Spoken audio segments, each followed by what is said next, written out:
안녕하세요.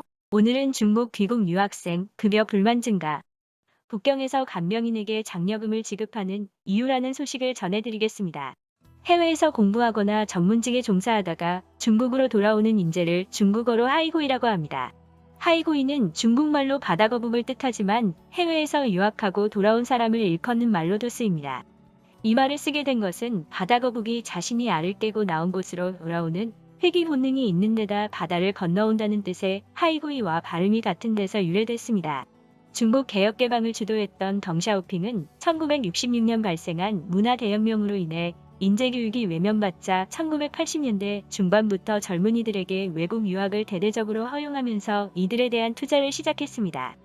그리고 매년 100명 이상의 해외 유학파가 다시 고국으로 돌아오게 한다는 백인 계획을 수립해 과학자들에게 막대한 지원금을 지급했습니다. 중국 정부는 이 백인 계획을 통해 괄목할 만한 성과를 거두자 2008년부터 공산당 주도 아래 좀 더 강력한 천인 계획을 진행하고 있습니다. 이에 따르면 과학자들에게 집과 정착금을 제공하고 본인이 연구할 곳을 대학과 연구소, 국영기업 등에서 마음대로 고를 수 있게 했습니다. 또 귀국한 고급 인재에게 정부의 과학기술 발전 자금을 이용할 수 있도록 허용했습니다. 중국 교육부가 최근 흥미로운 통계를 내놨습니다. 통계에 따르면 지난 2019년 하이고이는 70만 3,500명으로 전년보다 6.25% 증가했습니다. 2020년에는 코로나19 팬데믹으로 귀국 유학생 수가 더 늘어났습니다. 눈길을 끄는 것은 하이고이의 연령대는 점점 낮아지는 반면 지식 수준은 점점 높아지고 있다는 사실입니다.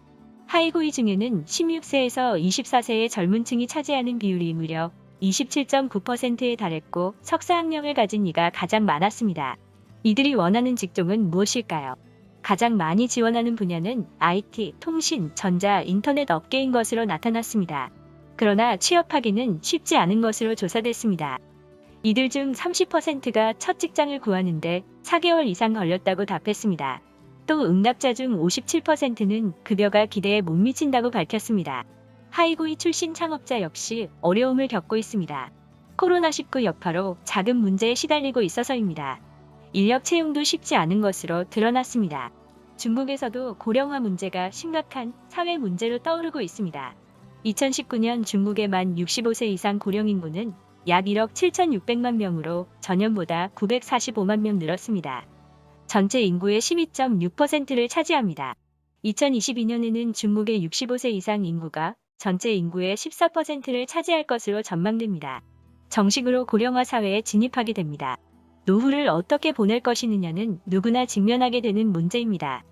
특히 알츠하이머병 등을 앓고 있는 노인들에게는 더욱 큰 문제입니다. 가령 베이징의 경우 이곳 고령자 중 4.78%가 장기적이고 전문적인 보살핌이 필요한 노인입니다. 하지만 전문적인 교육을 받은 간병인 수는 터무니없이 부족해서 사회 문제로 떠오르고 있습니다. 간병인들의 업무 강도가 높고 스트레스를 많이 받으며 월급이 낮은 점도 큰 문제입니다. 이 분야를 공부한 졸업생들의 전공 종사율은 최근 3년간 약 30%에 불과했습니다. 뿐만 아닙니다. 40, 50대 중년층 간병인도 점점 구하기 어려워지고 있습니다. 공식 통계에 따르면 베이징시의 양로 간병인들의 연간 유동률은 약 40%입니다. 때문에 베이징시는 올해 1월 1일부터 베이징시 양로 서비스 인재 양성 교육 실시 방안을 시행하고 있습니다. 더욱 많은 인재를 끌어들이기 위해 졸업생 취업 장려금 등을 지급합니다. 또 간병인들에게 장려 보조 수당도 지급하기로 했습니다. 오늘의 추천 영상은 호주, 베트남이 꼴보기 싫은 중국 하지만 버릴 수 없다입니다. 감사합니다.